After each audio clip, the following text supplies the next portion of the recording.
they don't tell you is that when they start studying the science and the data, when you have a first person experience with a plant, the DNA of that plant integrates with your DNA.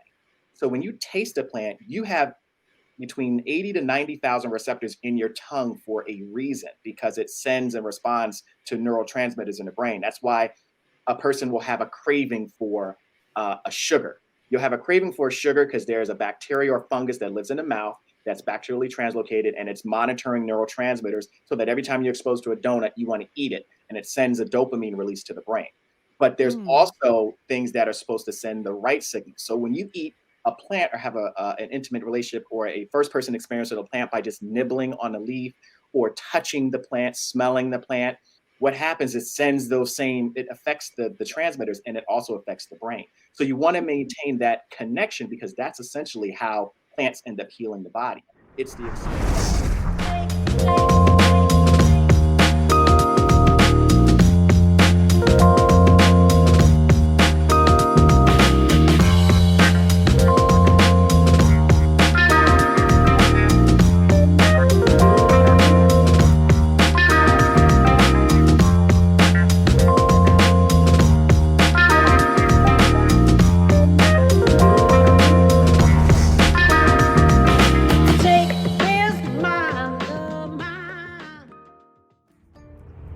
Hey everyone, peace and good health. This is Jay from Herbal Kemistry. So I was out on my harvest and I ran into one of my favorite herbs, burdock.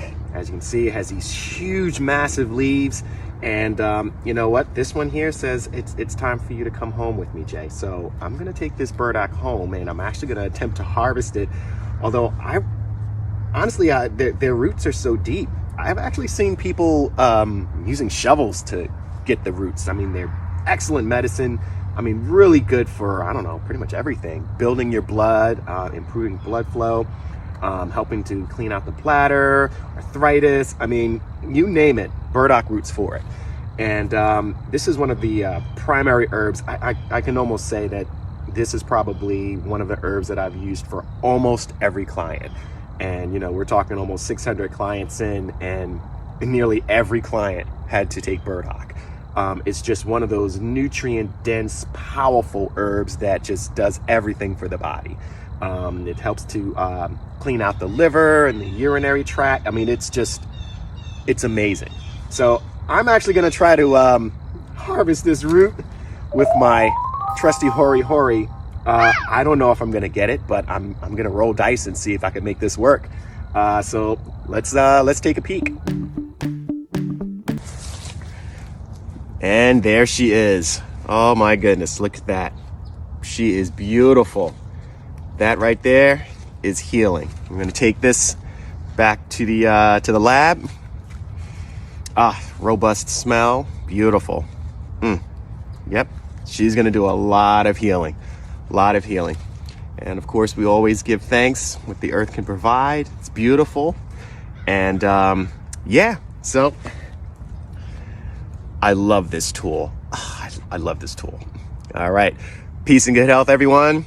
And let's stay clean, stay detoxing. Yes, this here. Hello, and welcome again to What's Your View, the show with a mission. With me today, I have Dr. Sheila Ealey, which many of you already know, and I have Jamard Banks, who's a medicinal herbalist. He's also a natural health coach, and he's studying to be a naturopathic doctor.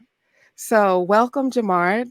And you're actually back. You were here last week on a panel, and you guys all know Sheila.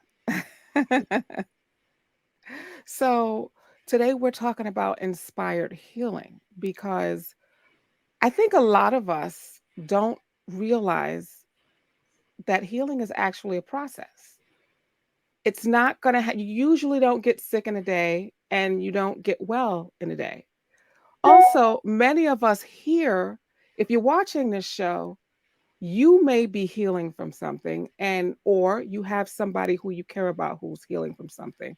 So I want to talk about healing. Like, what is that like, and how do we approach healing in an inspired way? So, Jamard, I'm going to start with you as an herbalist because I know that you do this for a living and you've steeped your life in healing others. So, how do you approach healing in an inspired way? I think sharing my own experience has become, as I've been told, very palpable. And going through that experience makes it something that people can really sense and feel. And it also gives you that, like, that first person connection instead of just learning something to second or third dimensional. So now I'm giving you something that you can almost feel, you can sense, you can smell. I've tasted it, I know what it feels like. I've gone through those transitions, and I can put that experience into practice. And in trying to help others to heal, I realize that it's really not so much me healing. I don't really consider myself as a healer. I like to consider myself as a guide and someone with a flashlight. I'm just shining the light for in the right direction for your body, because the way God made our bodies, it's constantly in search of its own place of healing. It wants to heal itself, but there's so many obstacles out there, and we have to learn about these obstacles.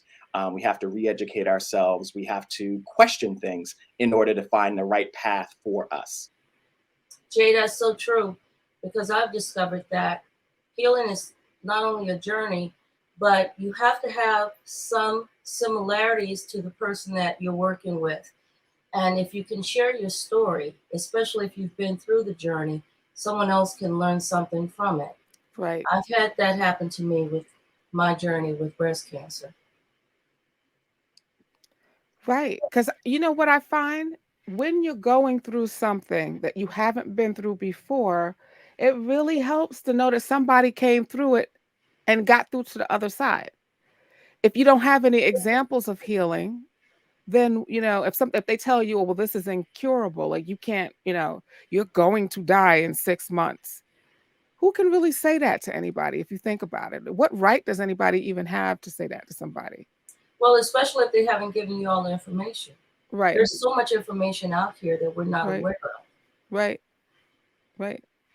Absolutely. And I also find it odd, like when I meet with clients, I have to spend at least 20 minutes, and then they get mad at me because I usually spend 40 minutes talking.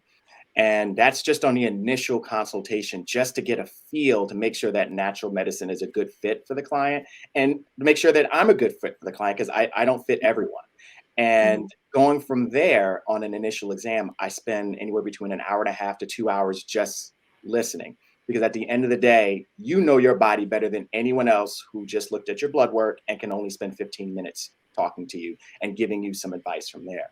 And, I'm not putting all the blame on, our high-end Western medical practitioners, because insurance sadly makes them have to meet a certain quota. So if you have to see 35, 40 patients a day, I only have 15 minutes to spend with you. So if I have 15 minutes, I can't look at your eyes. I can't look at your nails. I can't listen to some of the other 50 symptoms that you may have that you didn't even have an opportunity to unpack, because you have them hiding in your back pocket because you've gotten so used to them, like certain ailments and pains that you've forgotten about. Oh yeah, you know what? My lower back has been hurting for a while. I just haven't paid any attention in the last 5 years because I got to keep going. And then what happens is the body becomes asymptomatic. You start overlooking it. It's like turning the alarm system off. So these are the things that we need to really do in order to find out what that person needs in order to properly heal them, or to send them in the right direction for healing. I think that's a good statement, Jay, because I remember being a girl, one of the doctors that was my general practitioner, because as a girl, we didn't have, my parents didn't have insurance. So we would go to the doctor on a need basis. And we had a general practitioner that I had for many, many years, even into my young adulthood. He just passed away at 85 last week. But he could look at your eyes. He didn't need the blood work. He could do taps. He could look into your eyes, look at your tongue, look into your ears, and he could actually say what he thought was going on. And 99% of the time, he was actually accurate about it because he was in the business to heal. But now we have a medical establishment that's based on prescription medication. And that's only going to put a Band-Aid on the wound. But once you pull that Band-Aid off, the scab is still there. It hasn't healed. So what makes your type of herbal medicine different from what we can expect when people go into their Western type medical practitioners' offices? I always said this, that we both have two different jobs, and I coming from a Western medical background, because I did pharmacy for 11 years. I love the science. I loved it so much, but when I saw it not doing what it was supposed to do, I literally just dropped my lab coat and picked up a gun and a badge and been a state law enforcement officer for like 16 years. And that was because it wasn't fulfilling that healing need, that need to heal and help people that I really wanted. So Western medicine is crisis care, disease control. Mm-hmm. Healthcare, which I think uses the term health incorrectly, because health is about not having to go to the doctor. You Right. might be getting a checkup to make sure your numbers are good, but if you're healthy, it's about me living and living well. Right. I like to call what I do, and what those that are in my peripherals, is healthcare. And what's important is that we pay close attention to the client, because looking again, and that physician that you're referencing, those are like all the things naturopaths are supposed to do. We do a science called iridology, where I actually have my nurse. She's currently studying holistic iridology now. So I have another diagnostic reference. I study iridology, but more of a traditional style of it. So I zoom in, I take pictures of the iris, and I find all these consistencies looking at the eyes. They say the eyes are the windows to the soul. They are not lying. I'll look at a person's eyes and I'm like, what's going on with your shoulder? And they're like, oh yeah, I had a plate installed over there. And all these things show up because they're following the same meridian lines. These are the sciences they're trying to discredit. Looking at the fingernails, I look at reflexology. I do pH testing, nitric oxide testing, any aspect of the human body where your body can tell me information, because you are the most, you have the most information about where the imbalances are. Because what is diagnosed as a disease now is more so a symptom. And we want to get to what brought that symptom on. And a symptom, in my book, is an expression. And if you put a Band-Aid on an expression, your body's going to look to express in a different way. So for me, I was hypertensive about 4 or 5 years ago. I was hypertensive, and my physician wanted to give me medication for it. But after working in a pharmacy, there was no way I was taking it. I didn't want the statins, and he was trying to put me on statins too. And what they ended up doing, I ended up finding out why I was hypertensive. I was hypertensive because of two reasons. One, I was being exposed to polycyclic amylic hydrocarbons, which was basically opening up my DNA and making it function as though I was hypertensive. And B, I was eating too much dairy, which was contraindicative to my genetic blueprint. And I was addicted to dairy. So I had to go through a whole process to remove the addiction, and then make room and space so that I can actually start stripping all that stuff out of my body. And then after that, I just went on my journey, and it felt amazing, feeling this brain cloud lift for me. And I just had to go out and share it with everyone. I was completely addicted with sharing and giving healing knowledge to everyone else. I think you just made a valuable point, because so many times people think there's only one way to heal. You can be completely vegan, and that's the way you should be, or you can be carnivore, just a meat eater, and that's the way you should be.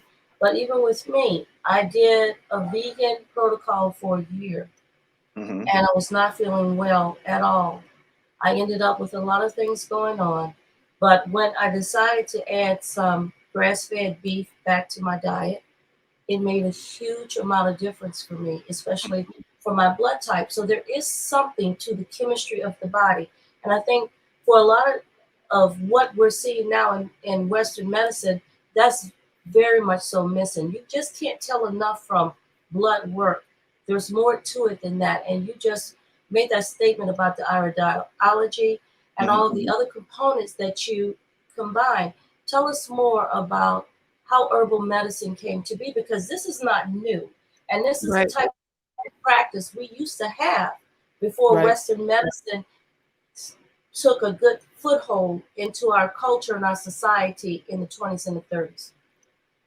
Western medicine kind of had to take control of herbalism, because a good herbalist, and Sally, we have a few good ones. And I think sometimes what's happening now is that even as herbalists, some of us are integrating the Western approach or the Western thought of herbalism. So instead of me taking this blood pressure medication, I'm going to take these herbs to cover up my blood pressure. But at the end of the day, you still got to make those changes so that you don't need the herbs either.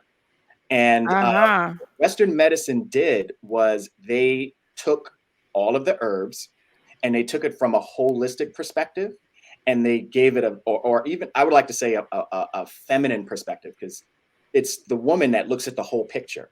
Men, we take one thing and we just isolate it, and we either create it or destroy it. But that's what we do. We're like a laser focus. And what in pharmacy they do is they take one chemical constituent out of a plant and they hyper focus and they synergize it with metals, usually metals, because it has liver, and then that's what they use. So, for example, when I was studying pharmacy, I transferred over into herbalism. I started seeing the connections between like diazides and dandelions. And I'm looking at this connection and I'm like, wow, if I combine dandelion root with uva ursi and parsley and burdock, I can make something as powerful as Lasix, even stronger than Lasix if I choose to. But because it has all of its checks and balances, the body actually knows to use what it needs and get rid of what it doesn't. Whereas with medicine, you have to dose it. So you got to guess the dose, and everyone doesn't get the same dose. Everyone is different, just like all diets. All diets are different. Sometimes keto diet works for a person, sometimes it doesn't. And I think I got diverted a little bit, but the idea of everyone needing something specific for that person is key, and that's what we utilize. Because what's good for me is that I have a little bit of animal protein every blue moon. I'll have some animal protein. For the next person, they may have to be vegan, and vegan works best for them. It's based on our genetic blueprint. Everything isn't for everybody. And that's basically what I utilize all those tools to configure. Right. One size doesn't fit all.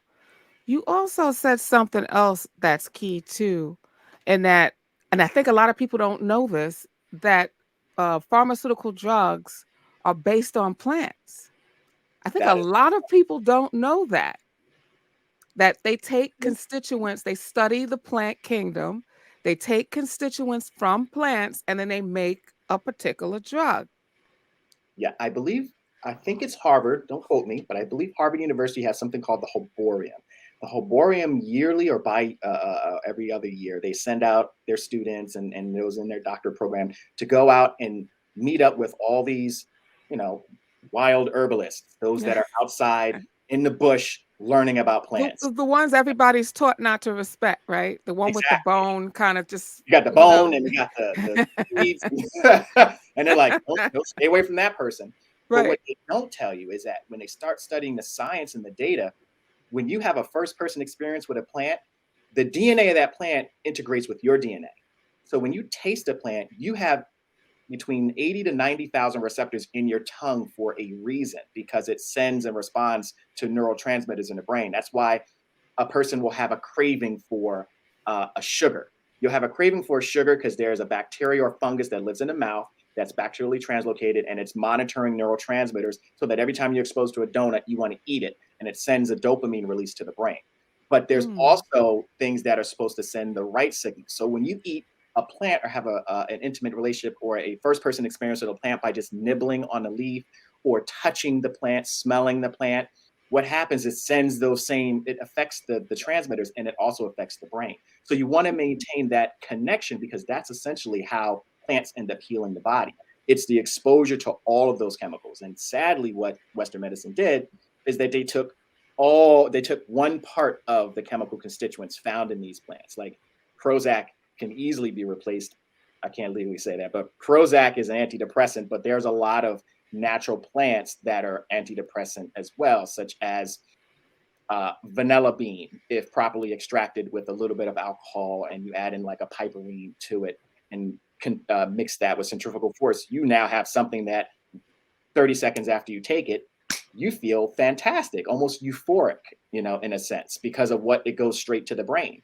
And these are the things that they don't want us to know about. And, essentially the information is out there, and we just have to find those that are willing to share it, because I feel like I'm responsible now that I know, and I'm sure Dr. Sheila, you know as well. Yes. Once you know something, it's like we are responsible to make Mhm. sure that everyone else knows before we exit stage left. I have to make sure that people know these things. So I Right. dedicated Very myself true. to sharing it now. Right. I want to point out too that a lot of people will think, "Oh, I'd love to go to Jamard and instead of a doctor, but my doctor accepts insurance and I only have a $20 copay." Well, you said something earlier that's you're not really getting a bargain. You're getting what, 2 minutes of his time? Because I mean, let's add this up now, right? Like at the end of the day, bills got to get paid. So you're not really getting anything free. You're getting what you're paying for. Well, you're not getting anything free with insurance. And I'm a Right. testament of that. I've never been able to use my insurance on anything but blood work in the last Right. 21 years for my Right. son and Right. for myself. And when you look at how much of a premium you pay every month, how much you pay as a copay when you go into a clinic, and how much you pay, the 20% you may pay if you end up having to be hospitalized, having an outpatient procedure or Mm-hmm. an inpatient procedure, add up that amount of money.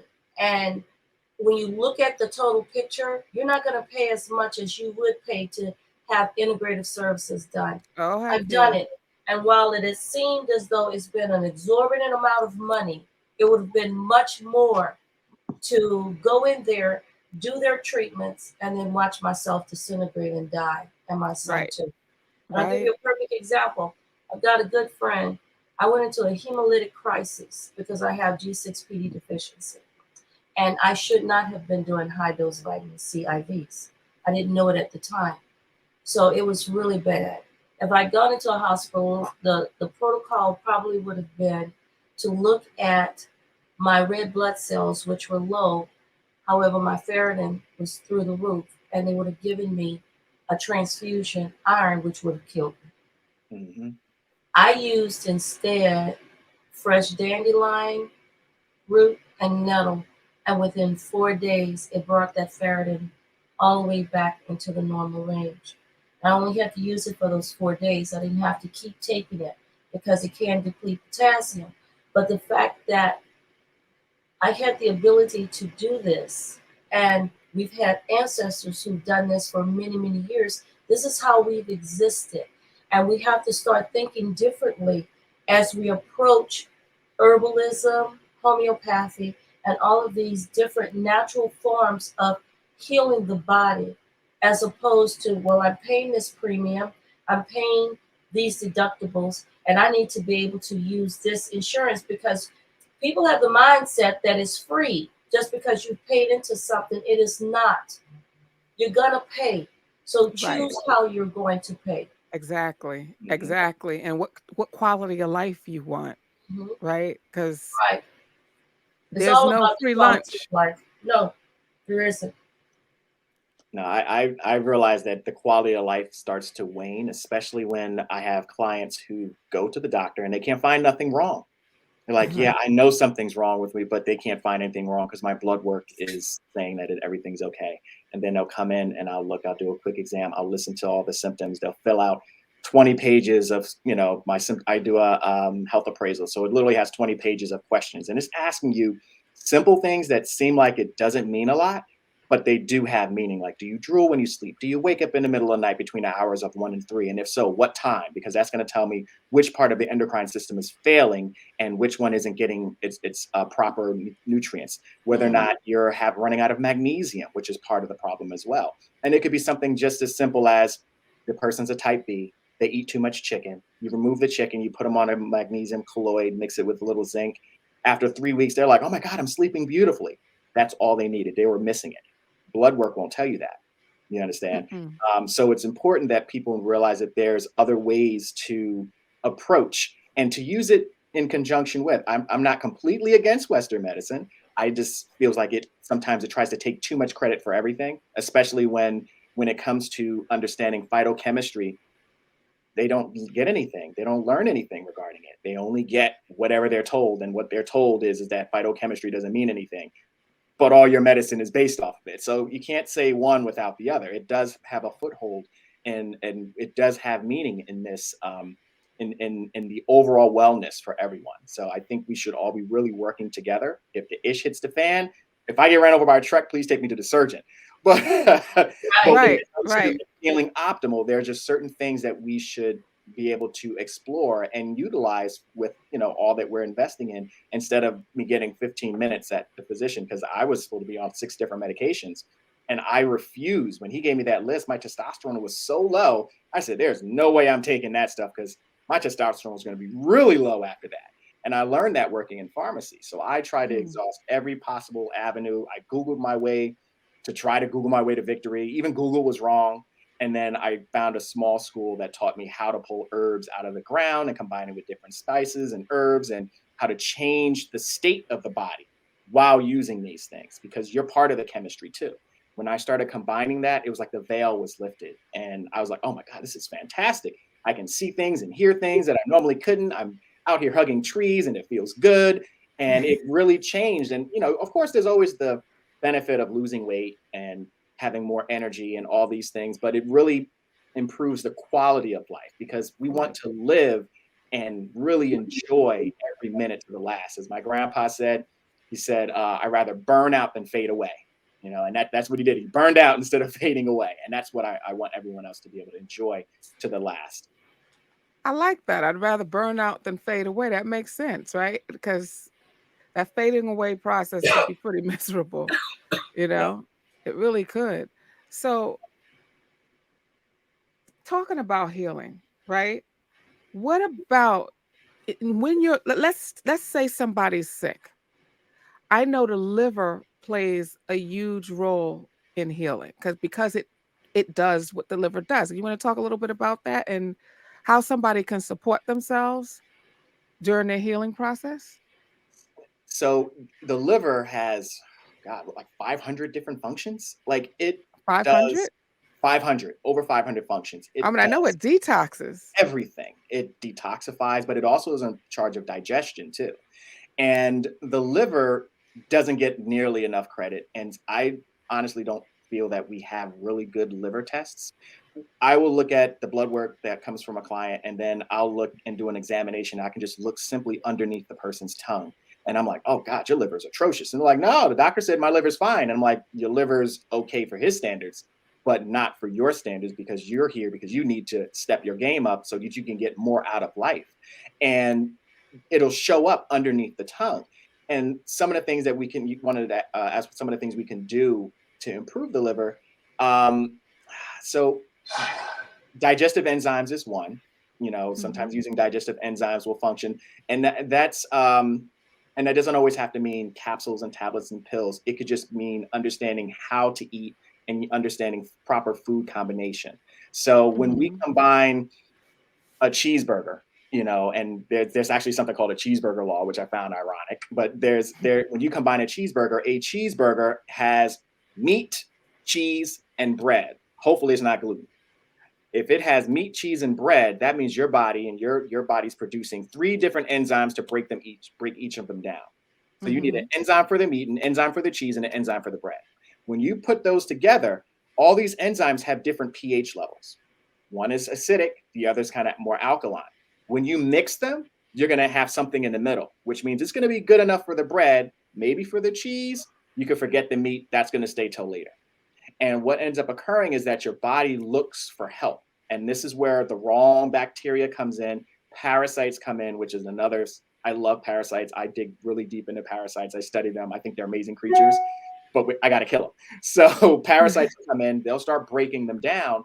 And that starts releasing all these different gases that affects the liver as well. So the liver is your primary filter, and it generally works at night when we're supposed to be sleeping. So making sure you're getting good sleep is important. Making sure your body is getting adequate amounts of magnesium is important. Avoiding genetically modified foods is key, because that's going to make it more difficult to filter and clean it. Some supporting herbs that you can use for the liver. Most people are familiar with like silymarin or milk thistle, which is a common one, which will help to increase cell replicative ability and help to strip out some of the metals. But assisting the blood is equally as important too. So you want to use blood supporting herbs such as burdock, dandelion, root, as well as the leaf. You're going to also look into some herbs such as one called Schizandra, which is exceptionally effective for improving the liver. There's another Chinese herb, kuzu. Anything that's going to support the gastrointestinal system. Ginger is my personal favorite. I think ginger is like a catch-all. And if properly used, you can make ginger 10 times more powerful than what you hold in your hand. So, and avoiding. Really? Yes. Well, that's pretty powerful because just ginger by itself is powerful. I use ginger for a lot of different imbalances and diseases and viruses and bacteria infections. Ginger is extremely powerful. It's one of the few that contains, it has its anti-inflammatory qualities, but it also has like piperines as well. So it's basically going in, dilating, making pathways for all these gingeroids to get to where they need to go. So ginger is amazing, especially when you combine it with other herbs. It's like a synergizer. Much like pepper. Peppers are a synergizer. Alcohol is a synergizer. So in herbalism, we learn to use alchemy or chemistry to kind of blend the herbs together, because one herb might not do it. You actually need 6 to 14, maybe 20 different herbs to make sure every system is being affected. So ginger with maybe a little bit of chamomile will give you more dilation of the blood vessels. You add in some dandelion and parsley, now you're getting the UTI, the urinary effect as well, if you're trying to clean out the blood. So all of them work synergistically together. That's fascinating. Jay, you said something important. You talked about avoiding genetically modified foods. And I think for a lot of our audience, they may say, well, how am I going to do that? Because organic foods are out of reach for me. I can't afford to buy these foods that I should have, but I'm doing my best to feed my family. And the foods that we actually shouldn't be eating are the ones that are more economically affordable for us. What do you say to someone like that? I guess what we generally do is we try to make them choose the best available genetically modified foods, because it's hard to find, and I'm a huge Dr. Sebi fan. I'll be honest, I'm not finding any key limes. They're just not available. I can't get my hands on them. And the science was sound, and I love it, but I just can't get my hands on it. I have to use a lemon, and chances are it's going to be genetically modified. But understanding that we can choose certain fruits and vegetables and utilize those to the best of our ability will be key. So I usually try to tell my clients to try to avoid meats, soy products, and wheat, because genetic modification goes in stages. So for example, some fruits may have gone through 10 or 12 different modifications. Gluten in wheat has gone through about 70 or 80. So we don't have any actual wheat in the United States. We have what we call a facsimile of wheat. It's just like fake wheat, which is why I have tons of clients who can come here in the States.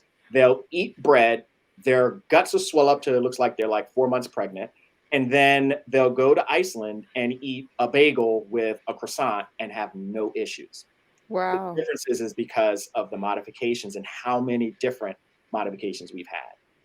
And that's based on what toxicity that modification allows it to have. So for example, I would tell someone to avoid a genetically modified apple, because a genetically modified apple, they took the DNA strand, pulled it out, and put one in there so that it makes its own DEET, which is a pesticide, which means if that cell is actively making a pesticide, what happens when I eat it? It's still making a pesticide inside my body. And DEET, as we know, is like the second most toxic pesticide on the planet. And this is something we don't want, which is why I think apple was one of the first ones we affected, because we wanted to make sure it grew without insects eating it. And if nature doesn't want it, what makes you think it's good for us? And that's an important point, because I remember when margarine came out when I was a girl, and we realized that bugs would need it.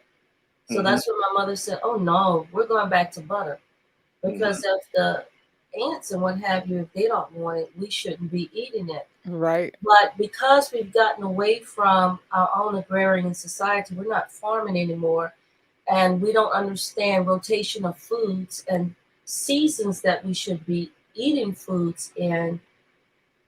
What do you say to the person, just what you said, I can't find a key lime, so I've substituted it with a lime or a lemon? What do you say to the person just because watermelon is available all year round? Should they be eating it? I know for me, I grew up understanding that watermelon wasn't available to eat until July. And we only ate watermelon between July and September, and we were done. We only ate fruits and vegetables in season. We didn't even eat apples year round because whatever was growing, that's what we ate. And we had crop rotation. But we've gotten so far away from that. And do you think Right. because of that, some of the health issues that we're seeing could be directly related to how we're eating, even though we've got all of these environmental issues and toxins coming at us? Absolutely. You said something very key there. So I do like these large group detoxifications with groups and detoxing people and teaching them how to detox. And one of the things that I do is I make sure that they're seasonal and the food choices are also seasonally based. So for example, nature has it. It's already written for us. And when you said you eat the watermelon between this point and that point, that's key. So when you look at the fall season, in the fall, what happens in nature? You're going to have less fruits and vegetables, and then all of a sudden you're going to have pumpkins and squash and pumpkin seeds, all these different fruits and vegetables start to come up. And those are the ones that we're supposed to eat, because when the season starts to shift, guess what happens? You're activating more HGH in the brain. Your body is going to want it's going to start craving more animal protein during this time because it's getting colder. And in nature, there would be less plants. So you might go out and hunt a rabbit and eat a rabbit once every other week or something along those lines. But when eating that animal protein, your body knows it's going to be exposed to different types of parasites and bacteria. It may take your body too long to digest it. And if you do, you're going to have parasites and worms. They're going to come into play. And we all have them. It's just a matter of how many, what type, and how long they've been there. That's hands down. That's basically what it is. And when you start eating the other fruits and vegetables that's made available, pumpkins and pumpkin seeds kill parasites. So if you're following nature, then you're not going to have those problems. But we tend to just eat whatever we want, whenever we want, however we We want. could just go to the supermarket and get something in a nice little package, and it doesn't have to make any sense with nature or our bodies or whatever. It just needs to look cute and taste good. It needs to look cute and taste good. That's it. And I'm sure you know, Dr. Shlee, how the chicken in the package in the store looks nothing like real chicken. Doesn't smell Nothing. And it's not the same size. Mm-hmm. That's right. We grew chicken, and I can tell you, the chicken on the yard, the meat's not that white, and it's sweeter.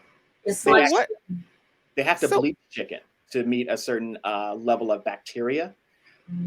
But the problem is when you bleach things, it creates oxalate and a bunch of other chemicals, and you're actually removing some of the good bacteria from the chicken, and then you're allowing it to create the bad bacteria. And we're 94% good bacteria. There's a small percentage of bad bacteria that's around, but we want to keep in mind that we are a walking, talking bowl of bacteria. We're 2/3 bacteria.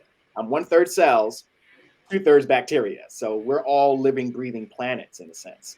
And we want to maintain that balance in our choices of foods as well. Yeah, we grew mandarins and we grew tangerines and oranges. We only ate those in the summer because they didn't grow year round.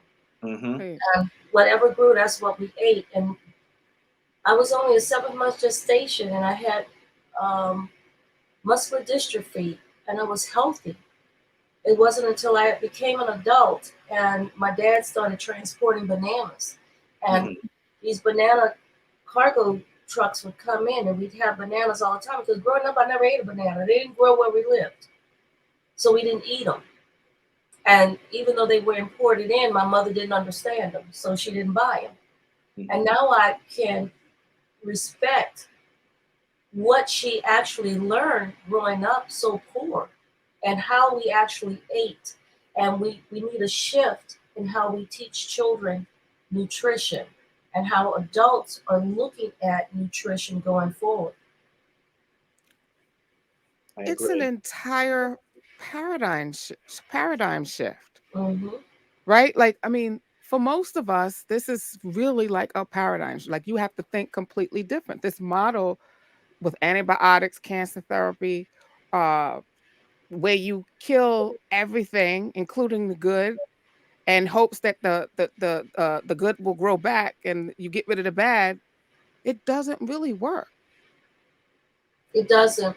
And Jay, I think you can also speak about not just the food component of it, because we've talked about this a bit earlier, about the mental and emotional aspect that you bring into your healing, because that's Mhm. important too. If you're Right. bringing, I need it done right now at this minute, for instance, I've been working to heal my body from cancer for a little over 3 years.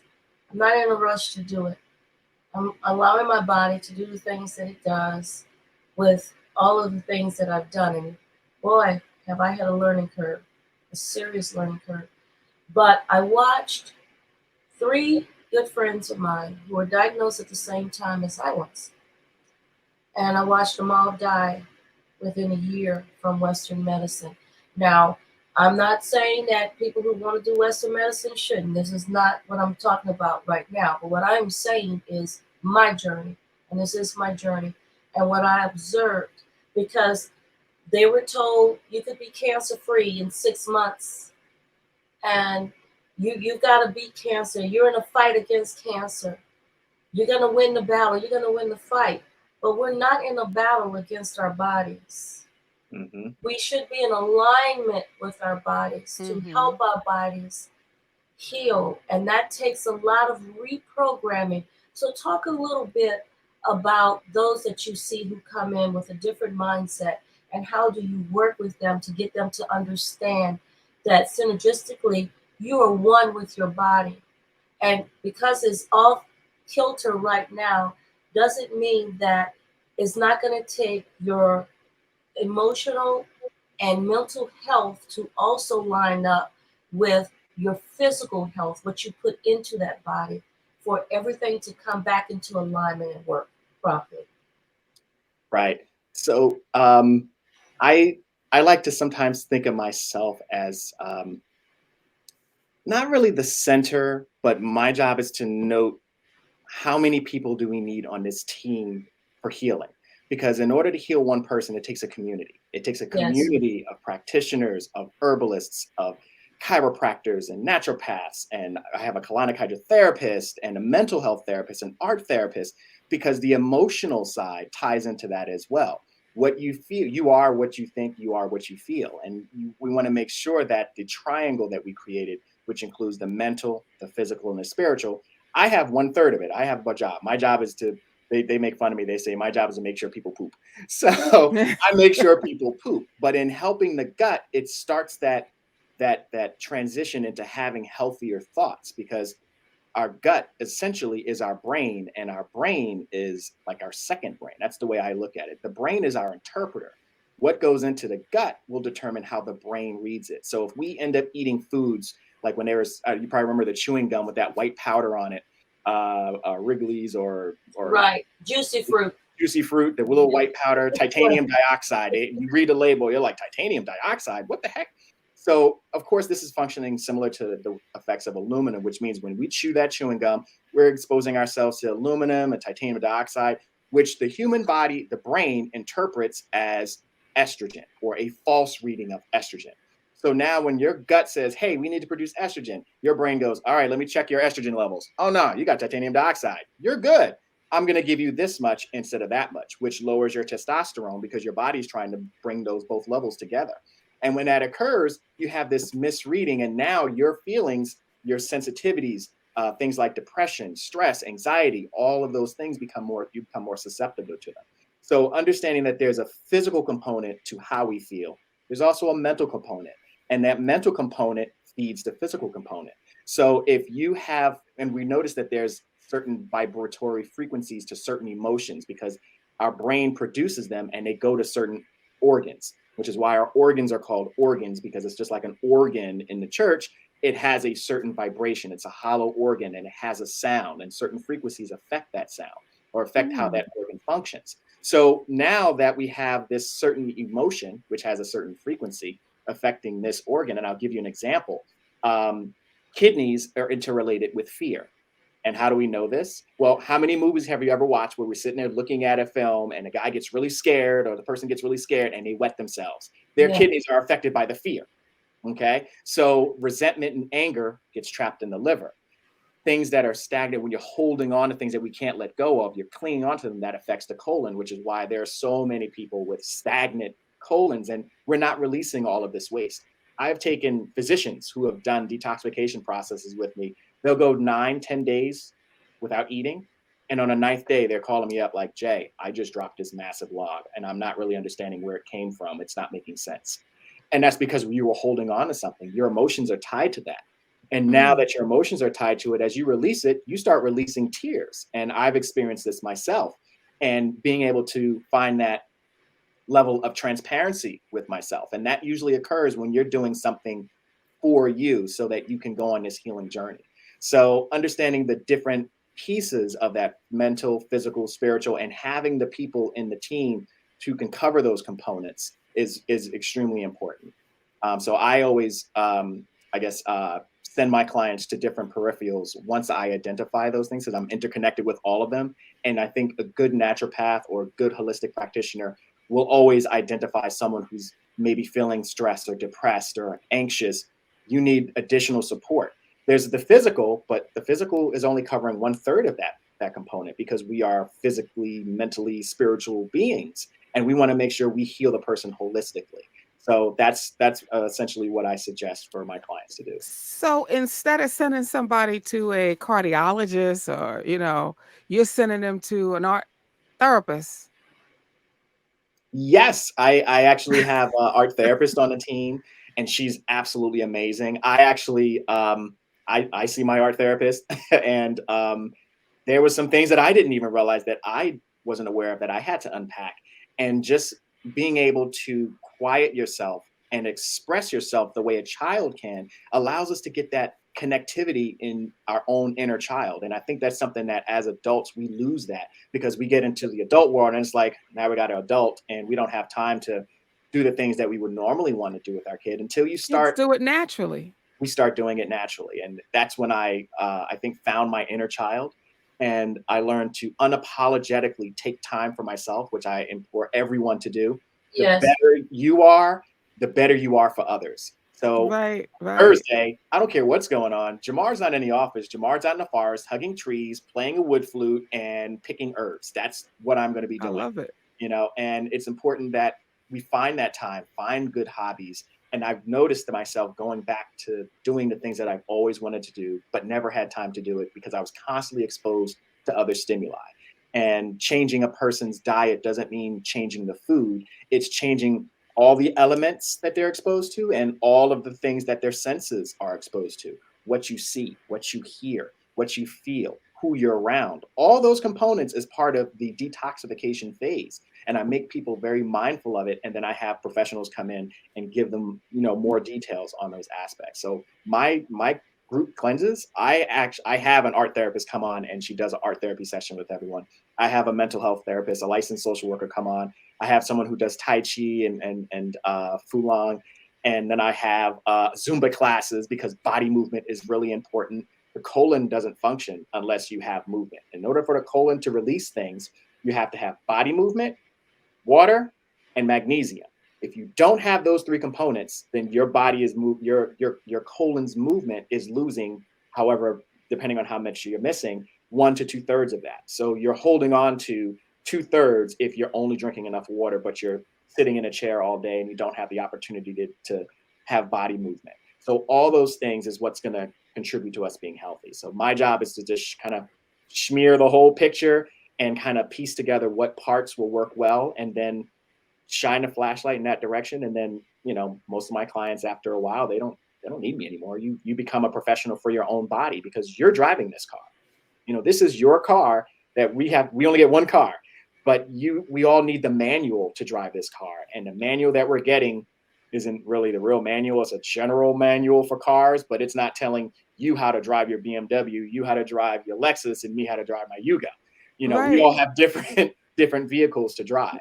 Well, I call it a fake manual because it's based on what's actually not real. If you're taking an herb and you're pulling a chemical from it and you're mixing it with, it's like, I don't know, some type of craft, right? The way you're putting together this potion that doesn't really come from nature, so the body doesn't know it, right? You put that in your body, and your body's like, "What the heck did you just put in me? And what am I supposed to do with this?"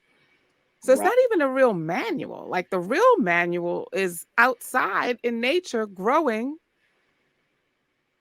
right? And Really. right, like it's the sun that's shining in the sky, But And Jay, and you what that said something. does. Jay, you said something so important though, because I'm the mother of a severely vaccine injured child. And as his mother, I had so many hopes and dreams for this child because he wasn't born like that. And as the years progressed, I was so busy and I never took the time. I had two other small children. I never took the time for myself. And so many mothers out here, 90% of the mothers of children like this, they reach a point where they crash and burn. For me, I went into congestive heart failure first, a completely broken heart, because I never dealt with the emotional side of what was going on. It wasn't that I wasn't putting good food into my body, because I was. I was feeding these children properly. I was providing my body with good foods, with good herbs. I'd spoken to a whole team, just like you said, because it's the team I brought in for him and I brought in for my other children. But speak a little about if you leave yourself out, because mothers have the propensity to do that. Mm-hmm. We take care of everyone else. And Yep. usually it's not just about us and about our children. We have extended members of the family. It could be our parents. It could be a sibling. It could be an aunt or an uncle. It could be many tragedies because I ended up homeless from Katrina. I mean, we just had one issue after the other that we were going through. And finally, in 2017, my body said, I've had enough. And it crashed and burned. First congestive heart failure, then cancer. And I hear all the time, well, it's just an emotional state. No, it's a combination of it all. But the emotional component that I never took care of ended up laying me low, putting me down, removing me from society so I could take the time that I thought I never had time to do because I was in a race against time to get this child to a better place so that his siblings would not inherit him, not knowing that for him it may not have been possible, and just living in the day to day with thanksgiving in my heart that I had the possibility to do this. And it's not that I wasn't thankful that God had given me that opportunity, because it's not that. It's just that I felt there was no time for me to pause. I had to research, I had to do this. I was in the midst of something I knew nothing about. And in all of this, I wanted to help other families so that they didn't end up feeling like I was feeling, and mothers didn't feel like I was feeling, and helping as many children as I could. But there's a point in life, as you said, where we have to take the time. So, how do you, because I'm an open book, I'm going to tell who I am and I'm going to tell my journey. I think it's a help. But how do you convince someone who comes into your office before they crash and burn the way I did, where I had to go to bed for 5 months? Listen, stop and pause, and let's work on all of these things. I know you have the team in the community. How do you convince them to take a moment, because the child is going to be there?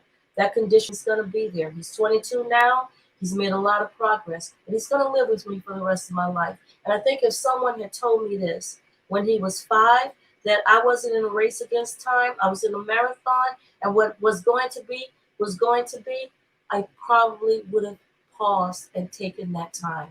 We need to have more people understand that, especially these mothers. right. I Absolutely. I let them know that I use different analogies. I would say things like knowing the importance of inhalation, we need to exhale too.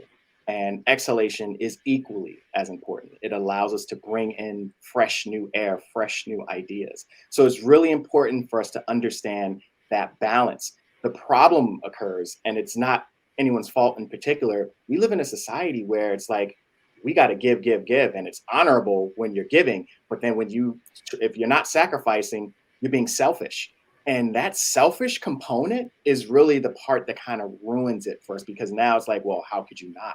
You start to feel Right. judged because society is teaching us to judge as a whole. So this is why I always say unapologetically take that time for yourself. I don't care what's going on. We want to make sure that you're able to recharge, because that recharge is the part that allows you to give the most. And the society, I think society has kind of ruined it for us.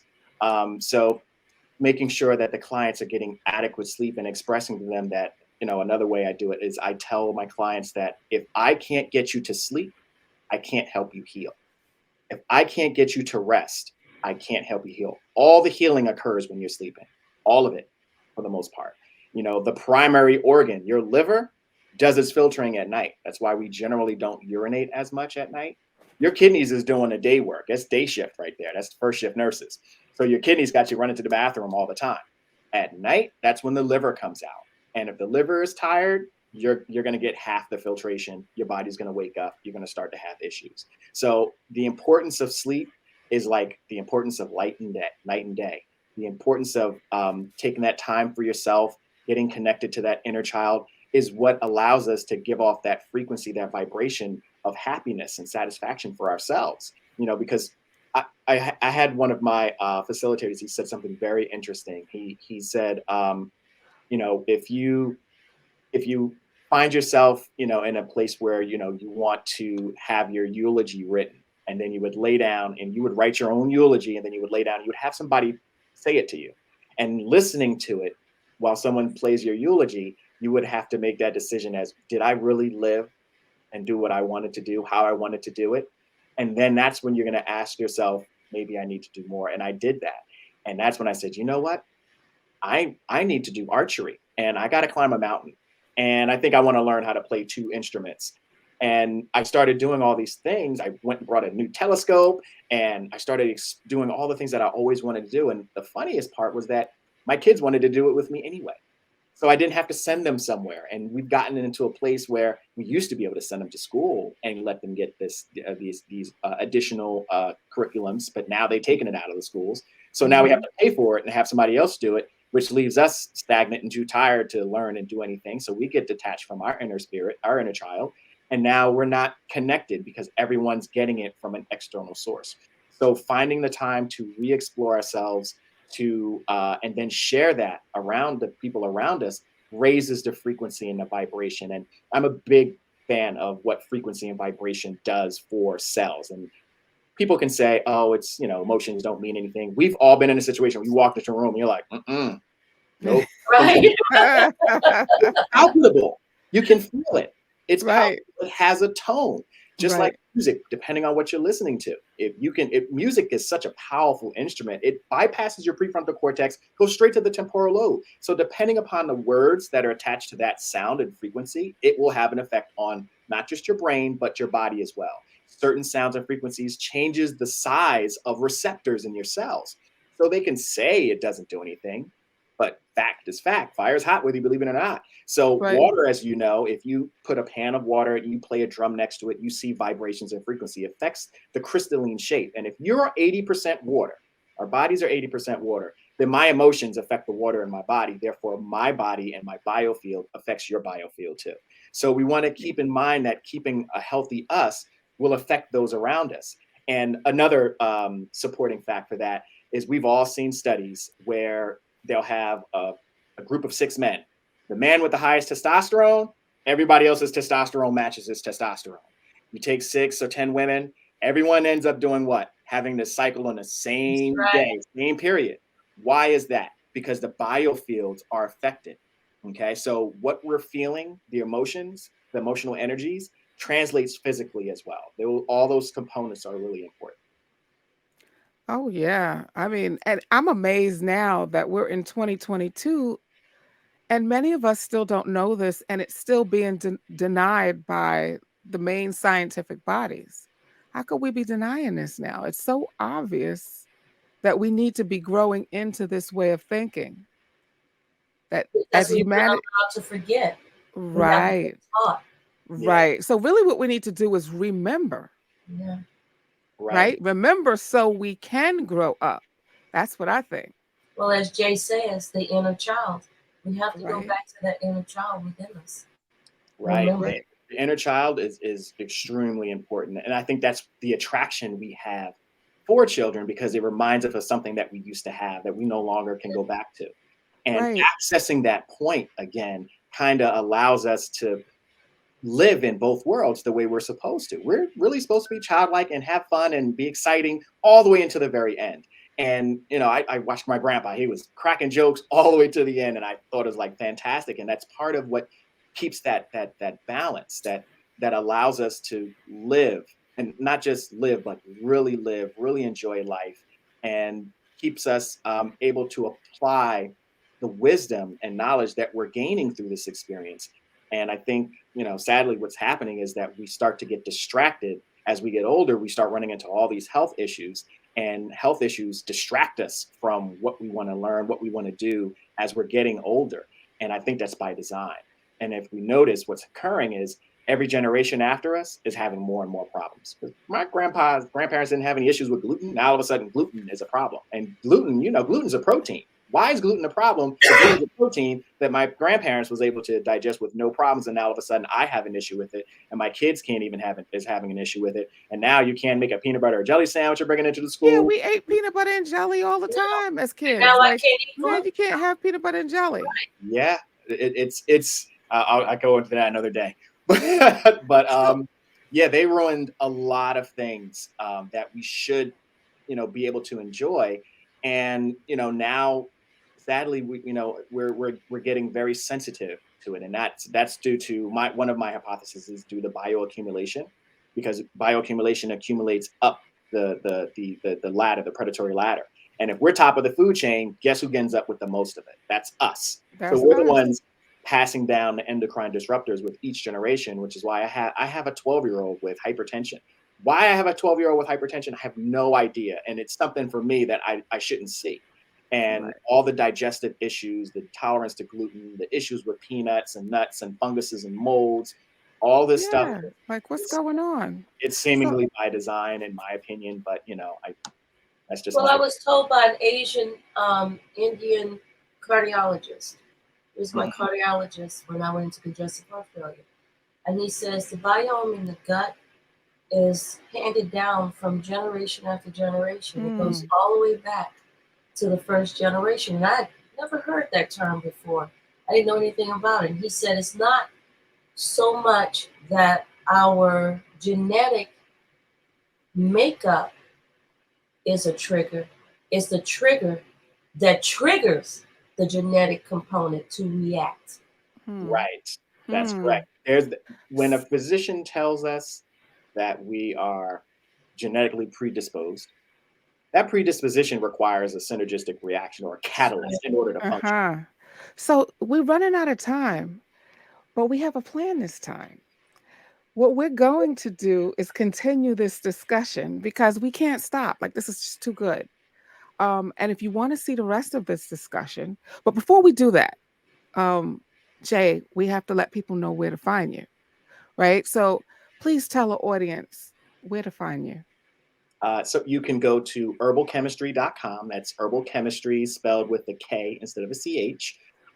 We also are on IG, YouTube, Facebook. We have tons of videos where I like to talk about the molecular structure of water or whatever it is that nature tells me to discuss at that particular time. And then our number is 732-783-6112 or 6113. Okay, wonderful. So guys, if you want to hear the rest of this discussion, because we're going to keep talking for a little while, because there's just so much good information here that we have to unpack. Come on over to myblackhealth.com. Look us up on Facebook. Look us up on YouTube and Instagram, and you'll see the rest of this conversation. So thank you so much for coming, Dr. Sheila Ealey and Jamard Banks. Thank you for being here. Thank you. Peace and good health. Thank you. Thank you.